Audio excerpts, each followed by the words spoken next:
immunosuppressed because of their chemotherapy and other things going on with their treatment out of the hospital. Am I making myself clear? Am I selling it? Love, kindness, compassion, and trust, the higher standard. The power of kindness, the unexpected benefits of leading a compassionate life. We have to find the bigger perspective, the bigger reason for what it is that we're doing for our patients and for the staff, and for the doctors. All translates. Okay, I have a story to tell you. You love this one. So Dr. McEnany, because these doctors, they know enough about business, but there's some of them that they don't like. Writing a mission, vision, and value statement is not something these doctors want to do.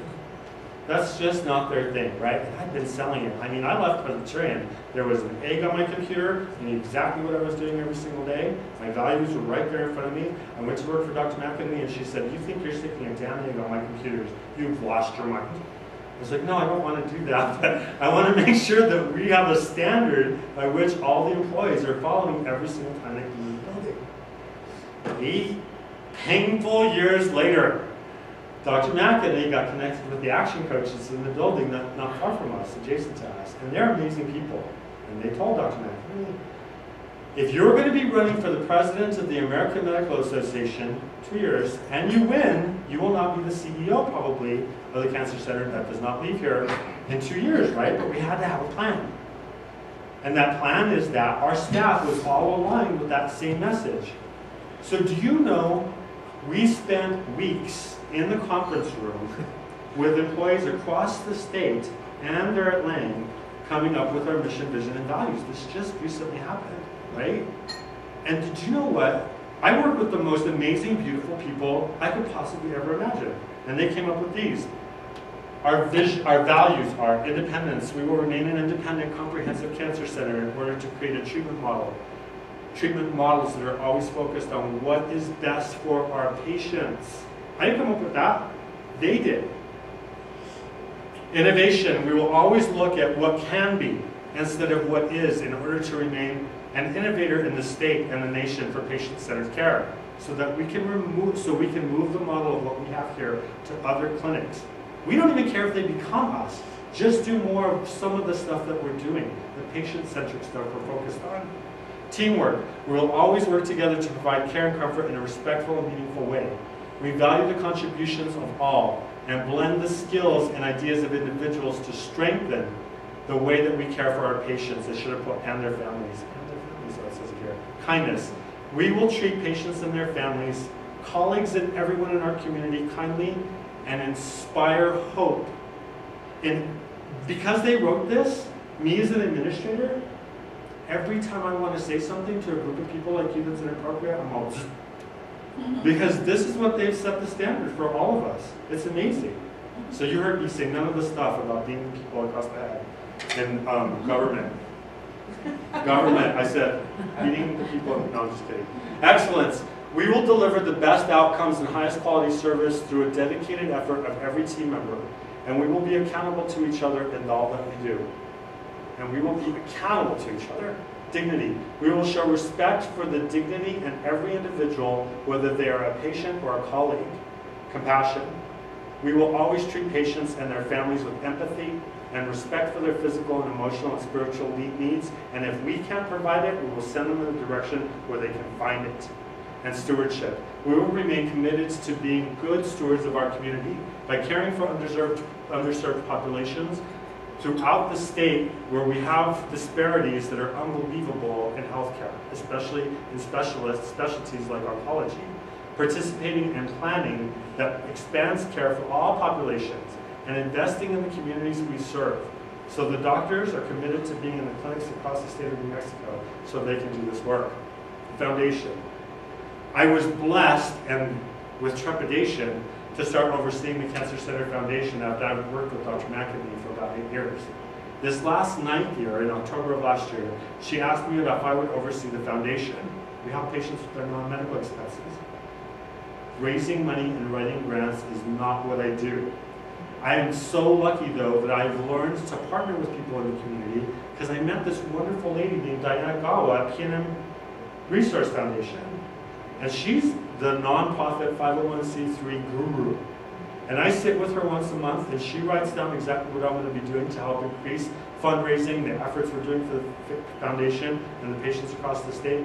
And she makes me better, and I'm able to help these patients. With the grace of God, I can continue to do so, and with the support of everybody there at the Cancer Center. Cancer is a disease that affects not just the physical body of the patient, but the entire household, and we all know this. Alleviating another burden of the cancer diagnosis, the financial burden. We help them with gas, propane in the East Mountains. Did you know transportation was our biggest issue to providing cancer services in the state? Because we live in the demographically challenged state that we do. Did you know that we still have patients that are having to drive an hour and a half just to get off the reservation to the clinic in Gallup? That's a long ways. That sagebrush turned left. I'm like, no. I said with my own smoke signals, right? Please come find me. I'm lost out here again. Someone sent for me. Non-medical expenses is how we help these patients, and we connect and we outreach to the community all the time. You know what was the most fun I had? We had that macaroni and cheese event a couple months ago. I've never had so much fun. 40, and this was like 7 marketing advertising agencies who were usually competing with each other would all pull together to help me get 3,000 people out to Blue Fiesta Park so that these 40 chefs compete and with their mac and cheese recipes. And it was a big deal for them. And I raised a lot of money for patients and for the foundation, and we can help them.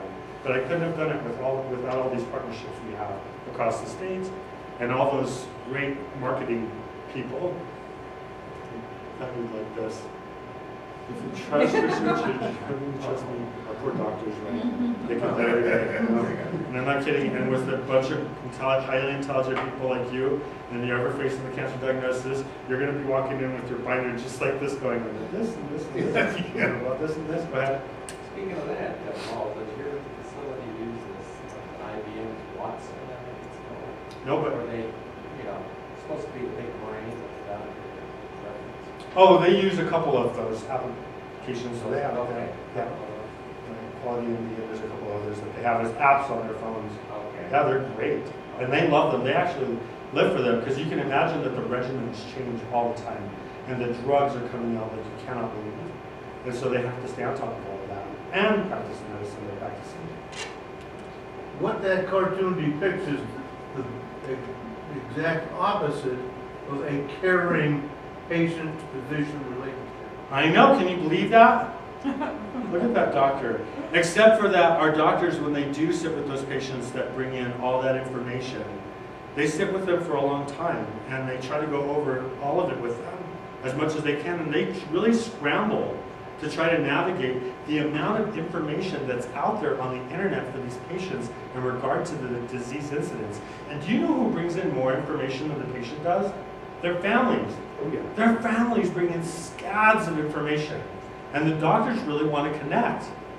Usually in our clinic, I want to let you know, you get one voice if you have a family of like in New Mexico, you have one Mexican family, you have 50 relatives that come into the cancer appointment, all of them come in, and each of them with their own ideas, and the curanderismo and the traditional medicine that they all want to talk to the physician about. You bet that our doctors sit there with those patients, and they go over all of it with them. Do a lot of patients do that? Gosh, yes. It would never occur to me to try and second guess the doctors who are cured. You better learn to. It's a different day that we live in. You know what? We have these generations that are just used to being tapped in. They're right there. The information is on their phone. And they want to know, and they want these answers, and they want the best treatment because they want the best outcome for the patient or for the families. And that's their goal. And you can't blame them. We have both mid-levels and we have physicians that work with us. And the mid-levels see the acute care patients, and I love every single one of them. We're an integrated clinic. We have both medical oncology and radiation oncology. The 3 radiation oncologists treating across the state and medical oncologists treating across the state. Does it work smoothly every day? Are we working out the kinks all the time? Absolutely. But the premise is the patient. The premise is the family. And I love every single one of these people. They're amazing people, and we're so lucky to have them. That's my name. My name is Paul Sanchez-Hindi. I want to thank you for having me today and listening to my little tirade. Don't say anything I asked you not to say outside. Namaste. Oh, you want to know a little bit more about the aerial yoga. So, and this is another story, please don't let it leave.